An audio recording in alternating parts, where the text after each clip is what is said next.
అయ్యో అమ్మా, ఏమైందయ్యా? ఏమైంది? కుక్కరికేసింది. కుక్క జోలికి నువ్వెందుకు పోయినావు? నేను పోలా, అదే వచ్చింది. ఎక్కడిప్పుడు అదే? నేను కొరుకుతో వదిలేస్తానా? దాని కొరకు ఎక్కడిప్పుడు అదే?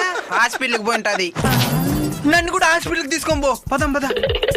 నర్సన్నా, ఏంది హాస్పిటల్ అని చెప్పి ఈ ఇంటికి దొడుకొచ్చినావు? మా ఊర్లో కుక్క కొరికితే నాటు వైద్యం చేసేది ఈయనే. ఈయన దగ్గర కుక్క కొరికితేనే కాదు, డైనోసార్ కొరికితే కూడా తగ్గిపోతుంది.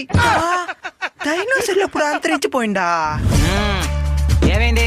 కుక్క కొరికేసింది. ఈ మధ్య కుక్కలకి టేస్ట్ లేకుండా పోతున్నది. ఎవరిని పడితే వాడిని కొరికేస్తున్నాయి. ఆకు పసరు ఏదైనా ఉంటే ఇయ్యండి. ఆకు మేసి దానికి కూడా ఏమైనా మేక వస్తానుండి. డైరెక్ట్ లాగు. అబ్బా, తగ్గిపోతుంది పనండి. తగ్గిపోతుంది. తగ్గిపోతుంది. ఇప్పుడు చేసింది వైద్యమే కదే. ఏం వైద్యమో? పెద్దలు చెప్పిన వైద్యం. ఏంటది? కుక్క కాటికి చెప్పు దెబ్బ.